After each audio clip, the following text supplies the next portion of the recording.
Okay. And you, like I said earlier, meet them where they're at. Listen to them, hear what it is that they're saying, and that'll give you a gauge as to what it is that you need to share and what it is that you need to say. Because I was pleasantly surprised when I sat down and I spoke with my children for the first time to hear what they knew. And I didn't know that they knew. When I thought I was strong in keeping it all together. No, mommy, we heard you crying. We knew why you were crying. Okay. Hey everyone, welcome back to the Pregnant with Destiny but Stuck podcast. I'm your host, Shurmon Clarke, and I'm back here. This is, we'd say part two. Part two. For those of you who don't know her, I'm going to let her introduce herself. Go ahead, Shurmon. Thank you so much. Again, hello everyone. My name is Shavone Rolle. Beautifully broken, a life broken to peace. And I'm here for part two of my story. About how God has just been so faithful. Wow. Yeah. So this is part two. I think so. By popular demand? Yes. So it wasn't by choice. So tell us of the response from the last recording.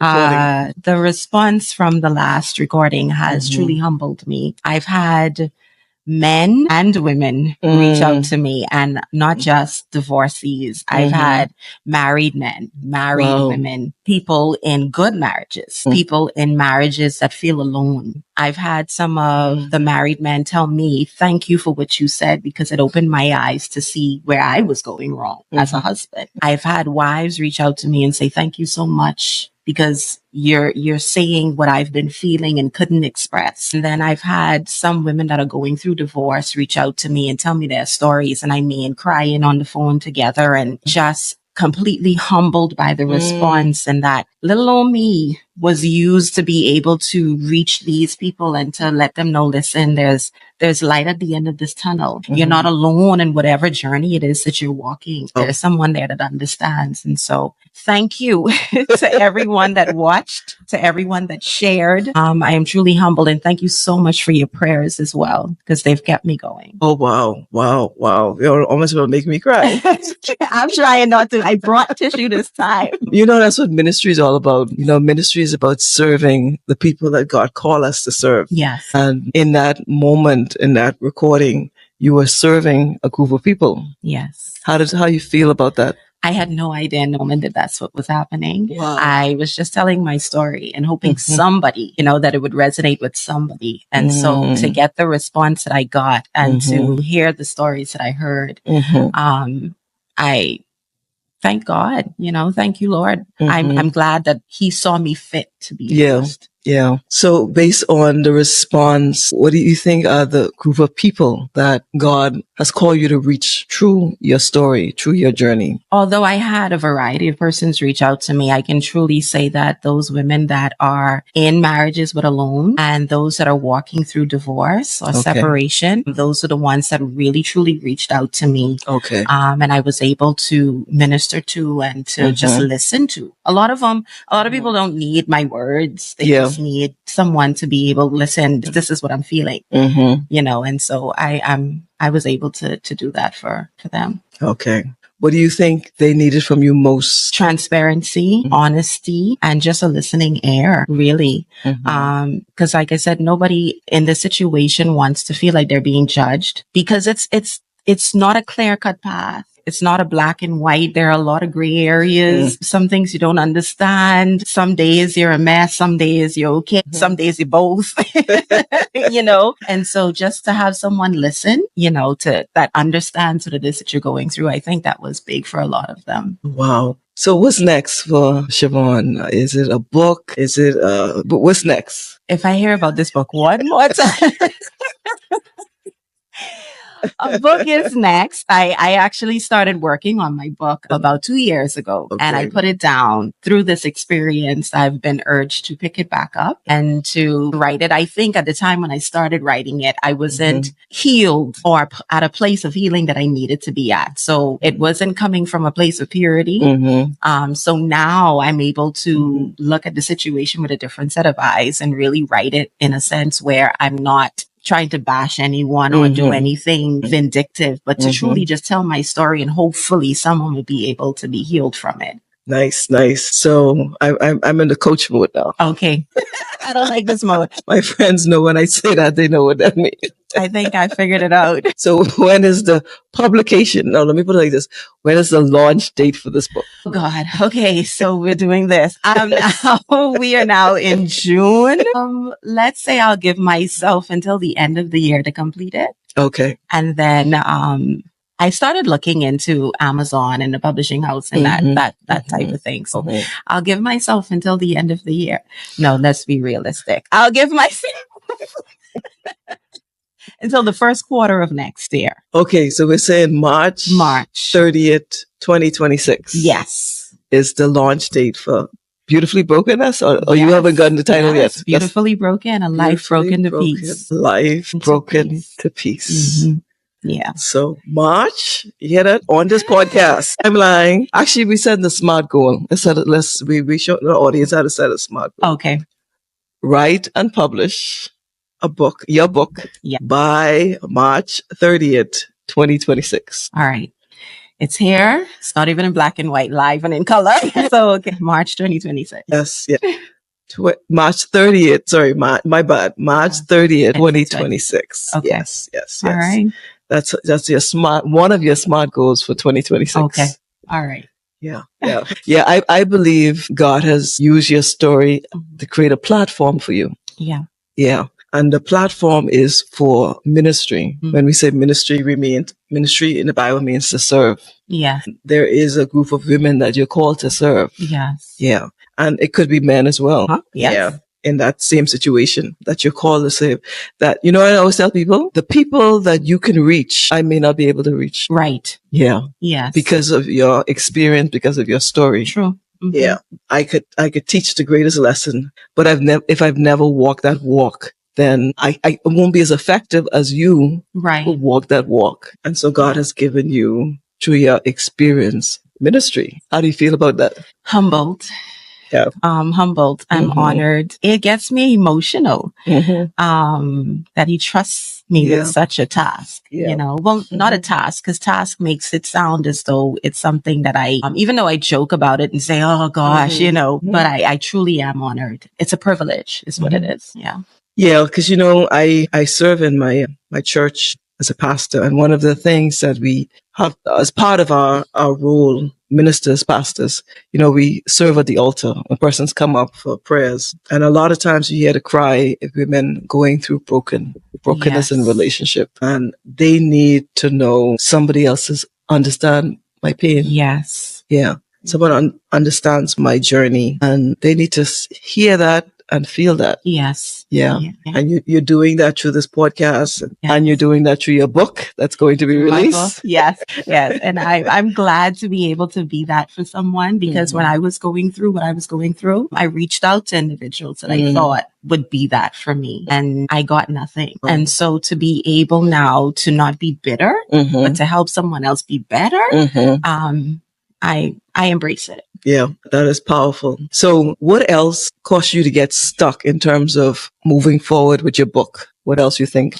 Time was the biggest thing for me. Raising 3 children, active children, full-time job, taking care of everything in the home. By the time as I would sit down at the computer and start typing something, I would be falling asleep. Time was the biggest thing for me. So I'll have to make a conscientious decision to carve out that time to make sure that happens. Anything else? Just time and your perspective? Time, and then trying to do it right. Okay.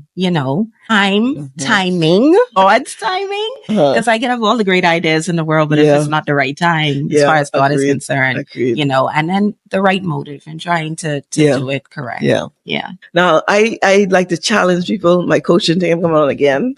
I like to challenge people when they say that making sure it's done right. Yes. That sounds sometimes a little perfectionist, that little perfectionism in there. There are some people in my life who are of the impression that I am slightly OCD and have a little bit of perfectionism. Just a little bit. I don't know where they got that from. And this is more than one person. More than one. I don't know. They had a meeting or some sort. I don't know. But yes, I have to, I don't I very rarely do I color outside the lines, and I have like everything has to be lined up for me to get it done. So yeah, I'm working on that. Because one of the things that keep us stuck, particularly when we need to write a book or release something that we're pregnant with, is perfectionism. Yeah, that's me. I know that's what it is. So, yeah. I believe it's and I can't remember his name right now. Let me not even try. But the quote is that done is better than perfect. I like that. I like that a lot. And for some reason, his name eludes me.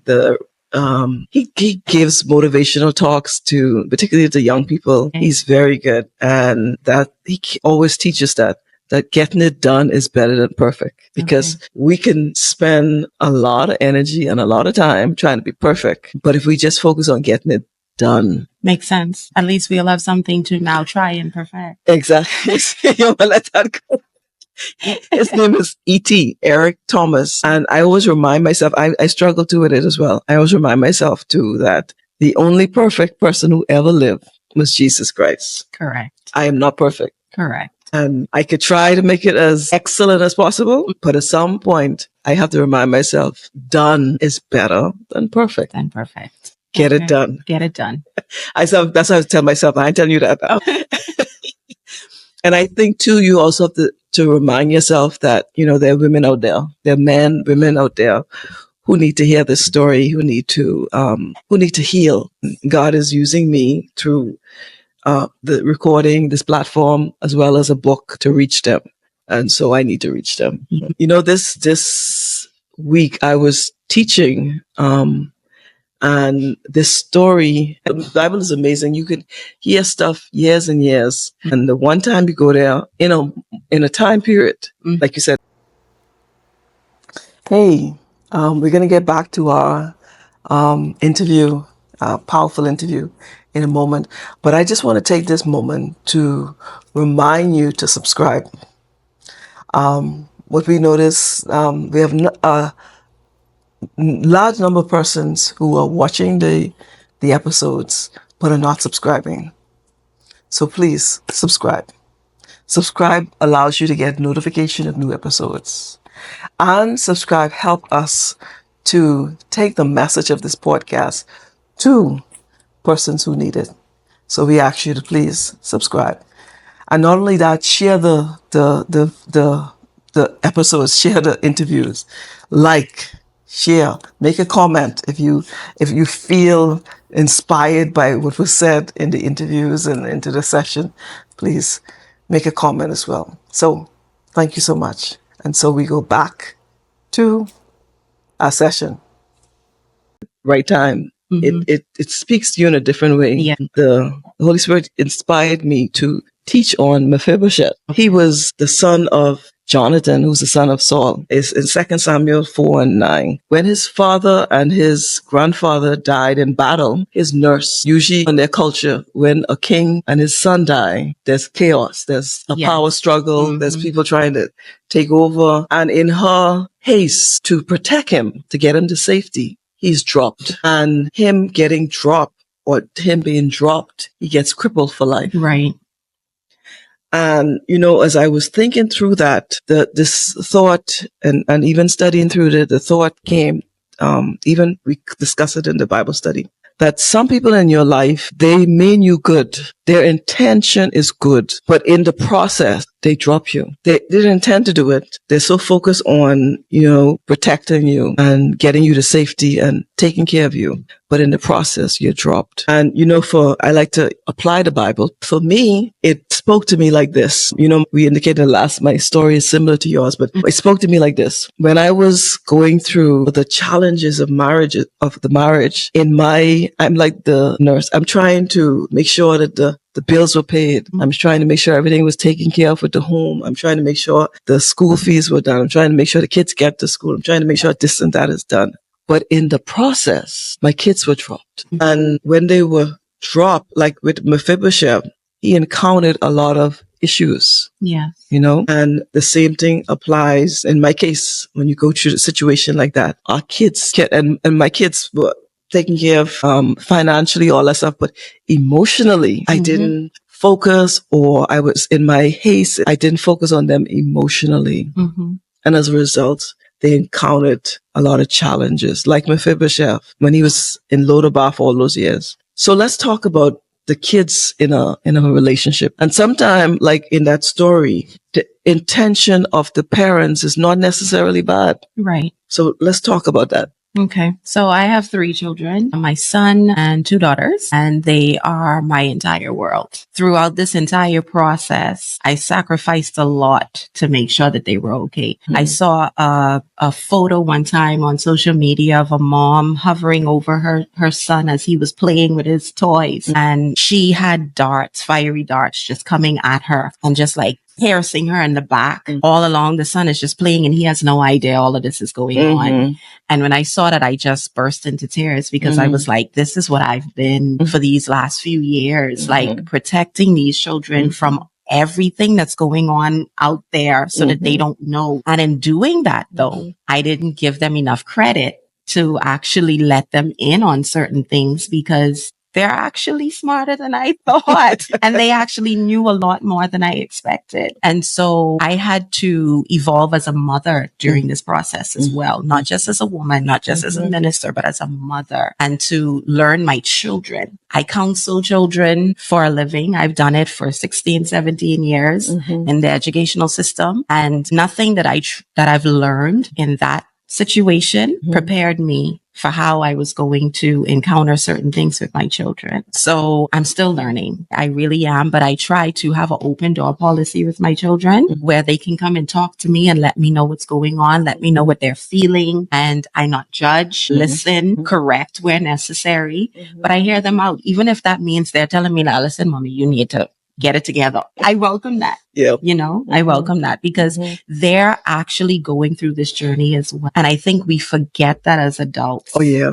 We do. You know, we do. They're feeling it too. They're feeling the break-in. They're feeling their family being torn apart. Wow. You know, they're feeling it. And so if we don't allow them to process those feelings and to talk about those feelings, we're dropping them. We're crippling them. Yeah. You know, so it's important. Yeah, they're children. Oh, this is, you know, they're children. Let them stay in a child's place. But these are little adults with true feelings, true emotions, real thoughts, and who we were 20, 30 years ago. These kids nowadays are far more advanced. And so we got to meet them where they're at. We can't try to teach them with the tools that our parents used back then. They're archaic now, you know, so we have to be honest and meet these children where they are. Wow. So being silent or not addressing it with them, that's harmful to them? I would say so. You know, I was watching a TV show. I don't even remember which TV show it is anymore, but I remember there was a mom and a dad and a son, and the parents were going through a trial separation, and the son overheard the conversation. And I remember he just exploded on his parents, and he was like, you can't keep this from me because this affects me as well, you know? And when I heard him say that, there were some people who were saying, boy, you need to stay in a child's place, you know, in the comments and stuff like that. But I was like, no, that's real. That's real. Yeah, that's real because these kids are really dealing with emotions that they don't know how to handle, you know, and it gets dark. It gets dark. My oldest, he knows what it was like to have mommy and daddy in the home. He knows what it was like to travel together as a family, to do movie night as a family. He knows what it was to have a whole unit. He had a beautiful family. The youngest 2, they came in on the tail end of that, but they all knew what that was. But he really was immersed in it. Yeah. When all of this happened, my son had suicidal thoughts. And for me to just sit back and say, boy, get over it. You know what I mean? And not to sit down and to really walk him through that and talk to him about that, I could have ruined my child. You know, and so it's important to truly just hear them out, listen to what it is that they're saying, take that time, you know, because they need to process too. They really do. Wow. Yeah. You know, that brought back memory too of my oldest child, because there's a almost 10 year gap between my oldest son and my second son. And so the experiences that my oldest child would have had would have been different than the last 2. And I remembered a friend of mine, because he used to hang out with a son. She came to me and she said, you need to talk with your son. She said he's struggling with, what's going on in the home. And because she said, I overheard him talking with his friend, her son. And that was for me one of the wake up calls, because I was so consumed in my pain. Right. Yeah. I was so consumed in trying to keep everything together, like the nurse in the story with Mephibosheth. I was so consumed with what needed to get done in the moment that I didn't think that he's feeling this. Right.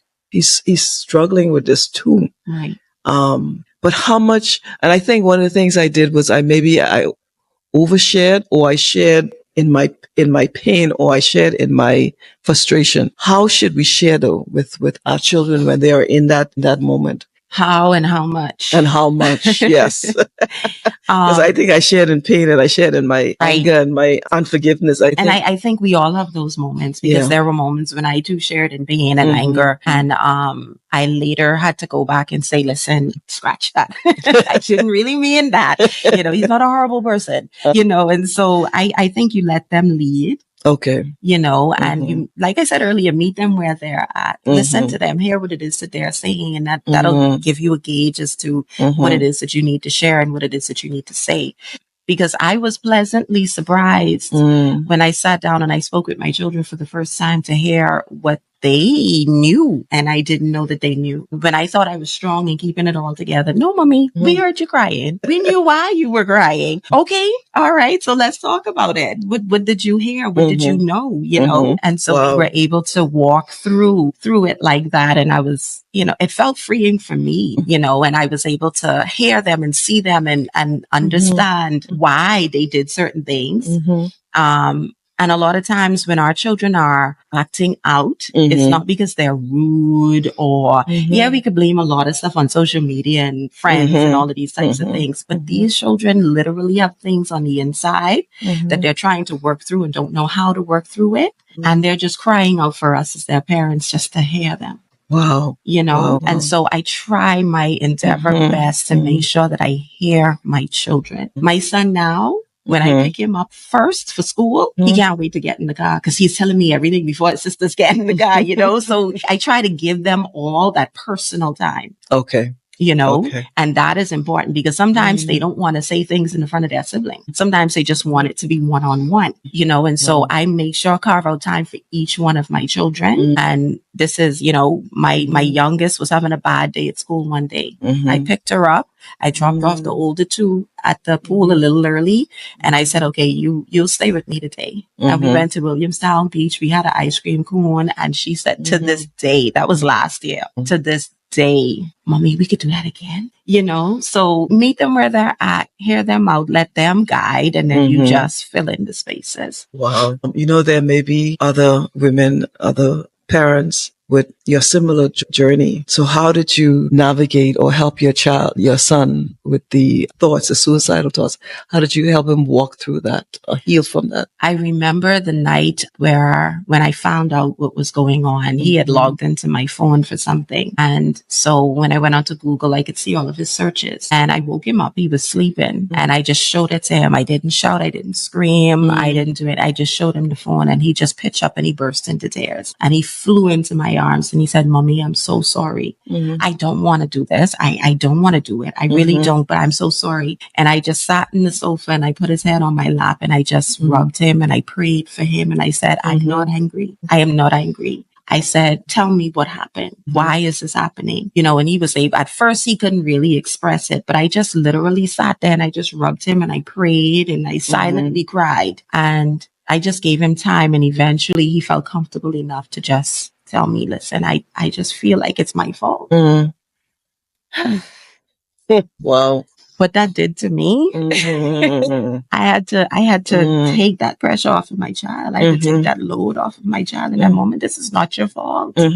You did nothing wrong. Wow. And so because he was able now to share that with me, I know there are certain things he never needs to know. Because in that moment, he showed me the little that he was carrying. He took that personal. The little that he saw, he took that on. And so there are certain things that I'm careful not to share with him in particular, because that ain't for you to carry. Yeah. Yeah. And his personality, he may be more empathetic than the other kids. Yes, he definitely is. Yeah. My oldest daughter, the middle child, that one is the rock of Gibraltar. Yeah. My youngest child is like that. My daughter's like that. Yeah. We just... So when she breaks, it's like, oh God. Yeah, you know. Girl. Like, what is happening? Niagara Falls. Yes. And she can tell you honest truth. Cutthroat. Yes. Yeah. Cut and dry. Mm-hmm. Yep. Yeah. So that one, I have to proceed with caution. Yeah. It's amazing how different they are. Yes. Yeah, my second son is very empathetic. He feels things very strongly. My third one, very cut and dry. And then my oldest son is sort of in the middle. Yeah, that's my baby. She's a combination of the two. It's amazing. Amazing. So how do we as parents in that moment, in the pain and the frustration, in the anger and the unforgiveness, how do we stop or prevent ourselves from I use the word making the other parent look bad and making ourselves look good? I think I said it the last time I was here too. I had to realize that it's no longer about me. I had to process my feelings. I had to give myself that moment to go through those feelings. But at the same time, I had to give myself a time limit and say, okay, now get it together, because you have 3 younger children looking at you. And 10, 15, 20 years from now, when they're old enough and they are able to say, okay, this is what was going on. This is what was happening. This is what mommy did. This is what daddy did. This is why mommy was doing this. I want it to be said that, okay, mommy handled this well. So I really had to put those emotions aside, because I want them to be responsible adults who respond to situations maturely, who is mindful of what's going on and who can pick a situation apart and say, okay, this is how it should be handled. This is how it should be dealt with. So I had to lead by example. Was it easy? Oh my God. No, it was not. No, it was not. Let me tell you, it was not. But over time, once you get over those first couple of hurdles, it gets a little easier, Yeah. So how did you help the 2 younger ones to navigate through it? My baby, the youngest one, she's 10 now. I remember one day, my 2 daughters, the 2 younger ones, we were in the car, and the older one said to me, they were learning about the ordinances of the church, and then they learned about marriage and divorce. And she said, Mommy, my teacher said God hates divorce. That divorce is not right. God doesn't like divorce, that your parents shouldn't, they should try to make things work before they go and get divorced. Say, did you and daddy try to make things work? And straight up. This is the oldest one. Did y'all try to make things work? So before I could answer, thankfully, the youngest one chimed in. I did. That's why I'm here. That's what God sent me here for. Oh, wow. You and daddy back together. Oh, wow. I got it. She got purpose. She used that exact word. Wow. She said, this is my purpose. Wow. To make sure you and daddy get back together, because God does not want y'all to be apart. And I looked at her, as cute as she would have been in the moment. And I said, baby, God wouldn't do that to you. God wouldn't give you so huge a responsibility. I said, I said, that is too big for you. Yeah, I say, now you can pray. And you can tell him your heart, and you can talk to him about it, and you can pray for mommy, you can pray for daddy, but I don't want you to ever think that it's your responsibility to make sure that we're back together. And so to this day, I literally still have to remind her about that. The middle one, my middle one, she special one. Yeah, she is handling it a lot. I wouldn't say better. No, she's handling it differently from the other 2. She is the one that wants me to just go out there and find somebody else and be happy. Okay. That's her stance. The other 2 are my oldest is like that. She's like, why you put up with this? Yeah. Just go on with your life. Yeah. Yeah. And she's clear cut. And so I talk to her, me and her have adult conversations. We do. We have adult conversations, because I'm like, oh, this ain't no child. Like, no, right here. This a grown woman. Okay. She was like, Mommy, as long as you're open and honest and upfront from the beginning, and you let me know this is what it is, then I with you. Okay. She's 12. Where did she get that from? You were still it out. I have my moments. Okay. I know I fall far from the tree. Yeah, so because I like to make sure like this is we sort this out. It makes sense, you know, and that's make it make sense. Make it make sense. Yeah. You know, and so that's how she is. And so I learned with her, I can't beat around the bush. I can't come with metaphors. I can't come with parables. No, white is white, black is black. Yeah. This is what it is. I mean, just no discussion. No. I don't need to baby this one up. I don't need to rub her back. Mind you, when she does cry, you know, she's tough, but she has her moments when she does break. Yeah. But for the most part, that one don't need the. She don't need the. You don't gotta juice me up. No fluff. No.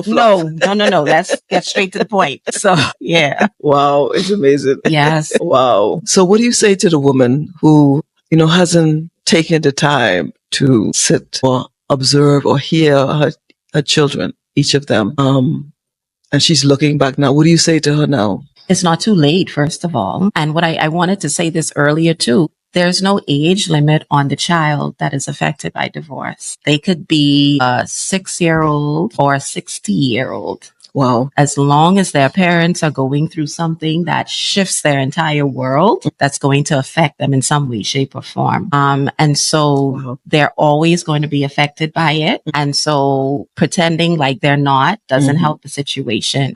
Saying that time has passed and they're over it, that's not true. You know, mommy and daddy moved on. We maybe have new partners now, or life has continued on. Y'all think they got over it. No, they didn't. That it's still there and it still needs to be addressed. Okay. The wound is still there and it still needs to be healed and tended to, you know? And so it's never too late and there's no real formula. Just literally just say, listen, how are you? You know, how is this affecting you? And let them talk it out, you know? Yeah. What if it's a challenge getting the child or the adult to talk about it? If they're not talking to you, I am a strong advocate for counseling. Okay. There are great Christian counselors out there right here in the Bahamas. And then also now we live in a virtual world. You can find counselors online. Sit right here. We're here doing now at a computer. And, you know, you can have your session. Find someone that you trust that you know that they can open up to. I had a village. There was a point where I could not get through to my son. And so there were men in my life, brothers in the church and my actual brothers that would take him out for drives or take him out for pizza or do certain things and say, listen, your mom is trying to get through to you, you know. This, you know, and once they've gained that trust, they were able to sneak in, hey, maybe you should listen to her. Maybe you could talk to her. You know, she is, you know, so I had to have that help. I couldn't do it all on my own. You know, so there's no way that we can handle all of this on our own. We're an interdependent species. We depend on each other. We were not built to be independent. There's something that you have that I need, something that I have that you need. And so we need to get outside of ourselves, put pride aside. I don't want everybody in my business. It's either somebody get in your business and help you straighten it out, or you keep it to yourself. Yeah. And everything continues to just be a mess. Yeah. Yeah. And, you know, like in going back to the story with Mephibosheth, he lost his identity. He lost his status. He had to live with the pain of the brokenness. And that always exists. Yes. Unless you address it. Yes. And like you say, it doesn't matter the age. The wound is always there. Yes. It's just like a natural wound, a natural cut. Correct. We can bury it. The scab can form over it, but it's still there. It's still there. It's still there. Yeah. And it needs to heal. And if not treated correctly, it can get infected. Oh, yeah. And it can cause bigger problems, you know? You know, it's like a cut that, you know, the scab can form over it, but if it's not healed, yes, it always stays there. Yes. And like you indicated, it's important how you treat it. Yes. Yeah. And you have to, you know, you can't just ignore it and say the body, yeah, it heals itself, but we still need the help of medicine and other things of the sort. So it's the same thing emotionally. And if you don't treat it, it becomes infected and it turns into something else and causes bigger problems. And so it's important to really treat it and to see it for what it is and not to just gloss over it and say, it'll be okay. It's going to be okay. Yeah. So it's important in our kids going through that to observe them. Yes. To hear them. Yes. And that's part of the healing of the wound. Yes. That's powerful. So what do you say to And we don't often speak to critics, but because believers, I think it's important for us to speak to this. What do you say to the critics who say, you know what, just pray about it. Just go to the altar and pray about it and everything will be okay? Yeah. I mean, that's fine. We can pray about it. I remember when I was going through postpartum depression with my second daughter, and when it was diagnosed, I was then able to go to the doctor and say, this is what's going on with me. And he was able to prescribe me the correct medicine, because he would have been treating the different diseases that WebMD told me that I had I listened. But now I knew, okay, all of these other symptoms were a result of this one thing. And so he was able to give me the proper medicine to treat that thing. And so praying then exposes what it is that's really going on. That's why we have doctors. That's why we have counselors. That's why we have all of these different professionals. We have Christian doctors. We have Christian counselors, you know, so yeah, I can initially pray about it. And then God, through my prayer, can lead me to these individuals who can now help me to heal in the way that I really need to, and to heal properly. So I don't discount prayer. But prayer in and of itself, even though this may sound a little tricky coming from a Christian, but I stand on it. Prayer in and of itself sometimes is not enough. We need others. We need supplementary things to help us to get to the next phase. You know? Sometimes we need action. Yes. You know, yes. I think it was around when Joshua was dealing with a battle with AI because of what happened in AI, and he was praying, and God was like, get up, Joshua, go address the issue. Yes. And you're absolutely correct. God has given us Christian doctors. Yes. Christian counselors, Christian psychiatrists. He has gifted them to address healing. And also he has given us Christian therapists who can teach us about the emotional wounds and all that stuff and talking things through. I think we have to remember that. I was remembering a story. There was this pastor, and he was saying that his wife was struggling. They had traveled to some place, and when they came back, she was struggling with a stomach issue. They prayed about it, but he said she couldn't get any relief, and it was a challenge. And he said, I think it was a friend of his recommended this doctor who was in another state. And this doctor dealt with unique stomach ailments. And the doctor turned out to be a Christian. And they went to see the doctor, and the doctor, based on the discussion and testing, the doctor was able to diagnose what her issue was. Wow. So in addition to the prayer, you had this medical doctor who God gifted with the gift of healing to address a medical issue. And God healed her. That's another form of healing. He can touch you right then and there and say, you know, pain be gone, illness be gone, or through prayer, use that prayer as a vehicle to lead you to the correct channel that will be able to physically touch you and say, healed. Yeah. Because I want to challenge that. I want to address that, because there are a lot of persons and both of us are Christians, a lot of persons in the church, and they need healing. Yes, you're praying, but talking to someone. Processing your feelings. All of those are tools. All of those are vehicles that you can use as part of your healing process. Particularly women. Yeah. I can tell you, we got to let it out. We can't hold that in.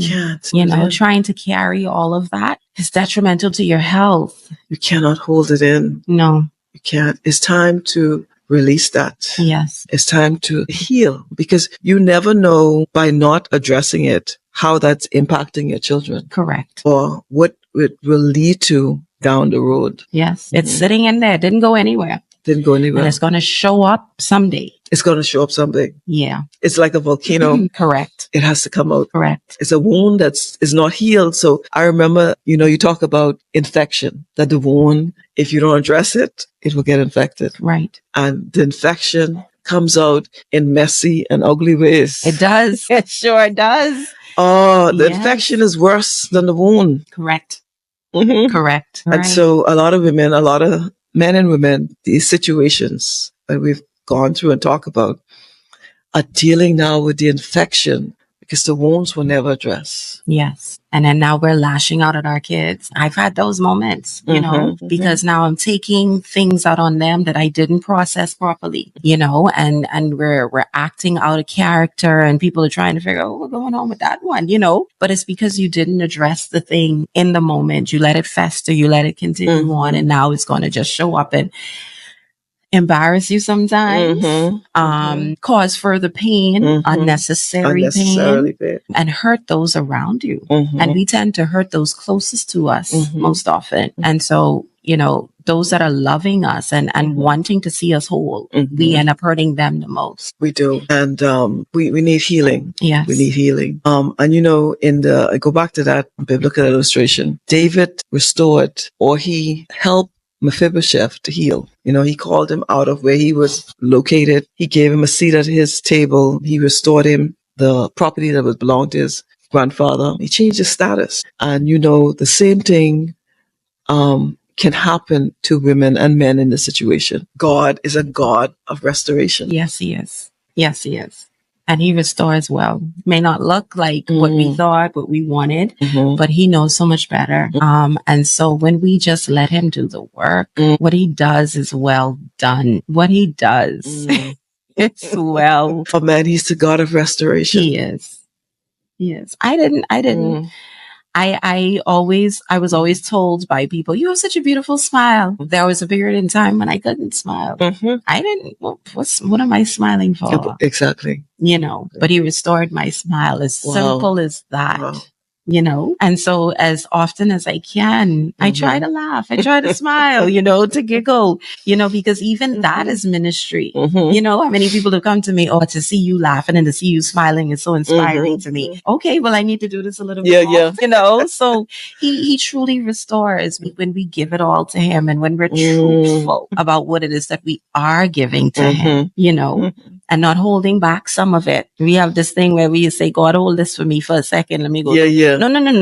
No, give it all to him, you know, let him do the complete work. Yeah. And even if you have, you know, you've not addressed the issue, you've not sat down and, like you talk about, you've not sat down and addressed it with your children, you've not been open about it, you still have the wounds hidden, but it's not too late. It's never too late. God can still restore you. Correct. It's never too late. I know we've all seen stories of adults going to their parents that they've been estranged from and being able to now just embrace them and cry as though they were children all over again. All over. You know, so it's always going to be there. So it's never too late to deal with it. Never too late.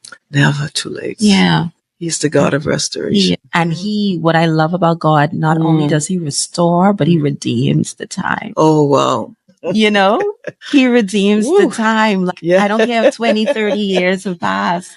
He can put all of that right back into 2-3 years and be like it was never lost. Yeah. You know, when you said that, what came to mind was Sarah. You know, we most of us know the story of Sarah, but when Sarah had Isaac, you know, it took a long time. She had barrenness, pain, you name it. It took a long time for her to have Isaac. But when she had Isaac, Sarah is the excellent example of God's redemption. Because here's this old lady having a baby. But when you look at the story, when Sarah died, Isaac was ready to get married. God gave her the time to grow. This old lady, God gave her the time to grow him up to become a man, to manhood. He was ready to have a child when she died. That's God. The God of redemption. God. God of redemption. So it's not too late. It's not too late. It's never too late. It's never too late. It's not too late. Yeah. So any closing advice for our audience? Listen, there is no wrong or right way of doing this. There is no manual to this. Trust in God. Get you a great support system. Find other men and women that are like-minded, that mean you well, that sincerely have your best interests at heart. I can honestly say that I am so blessed. I am so grateful for my village, the people that I have in my life that have carried me and walked me through this and have been my strength at some of my lowest times. Well, So allow people to be that for you. I've always been the type of person, I have to get it done. I know how to do this. I can do this myself. Independent. Yeah. So I had to learn how to let those defenses down and allow people to help me, allow people to speak life into me, and so that has been a breath of fresh air, and that has been a vehicle that has carried me to this point. And so, don't feel like you have to do this all on your own. Don't feel like you have to get everything right, because you won't. And when you don't beat yourself up over it either. Keep going. Because if you sit my children here now, I'm talking about, I listen to this one and I, hear this one out and I meet them where they're at. They can say, Mommy, you didn't always get it right. And I can say, you're right. I didn't. I honestly didn't. There were times when I went back to God and I was like, God, if you can help me fix this one. I made a bit of a mess here, but it's okay. It's okay. That goes with the territory. Thank you so much. No problem. Remember, it's not too late. It's not too late. It's not too late. He's the God of restoration. He is. He's the God of redemption. Yes, he is. It's not too late. So thank you so much, Ms. Shavone. Thank you. For being on the podcast for part 2. And I want to thank you so much. The response to part 1 was really tremendous. Yes. Yeah. Really tremendous. It speaks to the ministry God has for you. It was powerful. And I thank you for being on part 2 and for being vulnerable, sharing your pain, your struggle. And also you gave a lot of sound advice.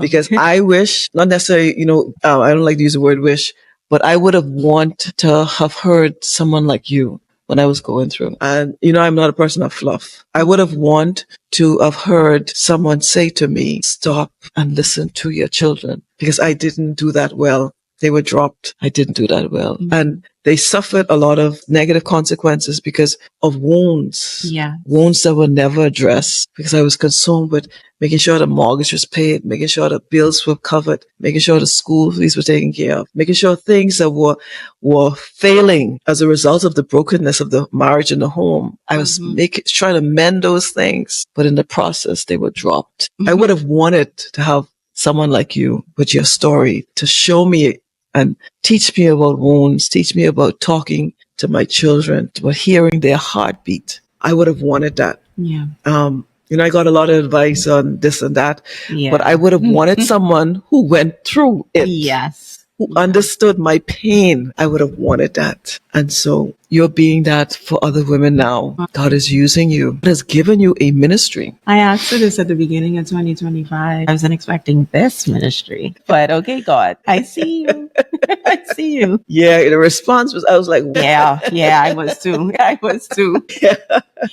Yeah. So I want to encourage you. The brokenness that the women who come to you with, God is using you to hear them, and also God is using you to give them sound biblical advice. Yes. And that is what I request of those who see this, to pray for me, that I am that sound advice that they need, that I don't come from a place of emotions, and I don't come from a place of anything other than God. Yep. Yeah.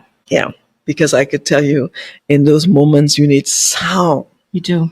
You don't need, if it was me, this is what I would do. Correct. No. You don't need a one to be tickling your emotions. Right. Flaring you up. Right. Because that forces us to get into situations that now we've made an even bigger mess of the situation. Giving you, I said, it sounds godly, but it's not godly sound. Exactly. So you got to be able to discern the difference. Sounds godly, but it is not godly sound. Exactly. And you got to know the difference. And it's so important. You talk about, we have to be careful not to tarnish the image of the other person in the process. I didn't do that well. Sometimes because in your anger, man, you just vent. And to our kids, they see one parent against the other. Right. And that's one of the things that we have to be careful with. And we're in that place where we want them to hurt like how we're hurting. Sometimes we're not thinking clearly as to what this is doing to the children, because now we're placing them in the middle. Exactly. Yeah. So just recently I had to tell my children, don't watch what I say and do. No, but I try to emulate, I try to do right by them and by their dad. But it's not easy. No, it's not easy. And you don't want to put that on them. You don't want them to have to choose. That's not fair. It's not fair. That you keep that in your little circles amongst your friends and take that to God and you pray about it. But as far as those children are concerned, what they say, you Switzerland. We fair here. We have to look as like a team. Wow. Yeah. Wow. Yeah. He and I, we don't agree on a lot of things. We don't get along a lot of the time. Yeah. But when it comes to those 3 children, and we just had this discussion a few days ago. I said, we have to be on the same page. We have to be a team. We don't, the foundation is gone, but we don't need them to continue on with these cracks. We need, as they move, the cracks get less and less and less. And that's our job to make sure that happens. You mean us as women? Does the parents? Yeah. Yes. And even when the other parent isn't cooperative, you, the parent, particularly the one who's a believer. Yes. They don't have to know that parent isn't cooperating. That's true. They don't have to know that. That's true. That's true. Even though it's hard. That is so hard. That is hard. Covering someone when you just want to. That's hard. Yeah. We ain't saying nothing. We talk about easy. Nope. No, we realistic and easy. No, it isn't. Ain't easy. But sometimes, and I say this myself, sometimes you have to let the God in you. Yes. Shine. Even when you don't want to do it. Exactly. You gotta let the God in you shine. It's hard. I can tell you. And I fail at that many times. Yes. Many, many times I fail at that. Failure means you're trying. Yeah. Yeah. And the basic thing is God keep giving you chances. Yeah, he does. He does. Get it right this time. Get it right this time. I give you another chance. Yeah. And even though sometimes we want God just fight this situation away. Yes. But no, he's keeping you in that to prune you and shape you. And I look back at the woman that I've become over the last 5 years, the woman that I was when this all started and the woman that I am now. Difference. Stark difference. And I know it was only because of those moments when I had to bite my tongue and and that's not just from him, that's from other persons. With their own versions of what happened and their own bad advice. Exactly. And so all of those things I had to maneuver through and become the person that I am today. Yep. And you said it sound right. You had to become that person. I had to. That could do this type of ministry. Yeah. And that's what leveling up. You level up. Did. Leveling up. Involving becoming the person that God could use to do the thing he's called you to do. You wouldn't have been as effective. No, because I was very insecure. Exactly. Very insecure. So you had to grow in that area. I had to. I really did. I looked for people's approval. And if somebody said one bad thing about me, I would crumble. Wow. Wow. And so now I had to become strong, and because now others are depending on me. And I can't be this little I had a lady. Listen, so you were passive though. I don't know. Me? I kind of. I still am. Okay. I had a lady reach out to me last week, and she called me up, and she said, "I just wanted to give you an update. This is where I'm at. This is how I'm feeling." I said, "Awesome. Keep going." She said, and this is a woman that I've known in the community for years. Wow. That I've looked up to. Wow. That was like a pillar of strength, someone that had it all together. She then says to me, "Girl, you don't know how strong you are and how much I depend on your strength." Telling me I'm strong and I bust so crying. That didn't make sense. But me, I wasn't this person 5 years ago. Wow. So I am truly humbled. I'm grateful. I'm honored, and I'm careful not to fumble the ministry that God has blessed me with and has given me for this time. And he's giving you a platform. Yeah. He's giving you a platform to speak to an audience that he has called you out to speak to. Yes. And it's a responsibility. It's a mantle. It is. Yeah. A heavy one. Yeah. And so he had to level you up to get you to the point where you could speak to them how you indicated. You could speak to them in a godly fashion. Yes. Not speak to them in your emotions. Correct. Not speak to them in your thoughts, or not rile them up to do negative stuff. Correct. But he has leveled you up so you could speak God to them. Correct. In their pain, in their moment, in their uncertainty. You could speak and you could be the model, even though it's a heavy thing to think about. You could be a model of someone that they could look up to. Yeah. Yeah. Powerful. Yes. Very. It's a calling. It's a calling. It is. But you want to honor God for that. Yes. Thank you so much for part 2. Thank you. Thank you. You had me crying this time. I did good, Joel. Yes. Very good. So thank you so much, Shavone Rolle, for being part of our session, part 2. Yes. And you, the audience, thank you so much for being a part of this show. Again, we'd remind you to subscribe, to like, and please share this with someone who you know can be touched or helped by what Ms. Shavone has shared, the sound advice, who's struggling with what we talked about in the first or the second session. And you know that this can help them, because that's the ministry of this podcast, is to help believers, faith-based, even unbelievers. Yes. But help persons who are stuck get unstuck. Right. And do the thing God called you to do. And Miss Shavone is a perfect example of that. She's gotten unstuck. I am unstuck. Yes. She's leveled up.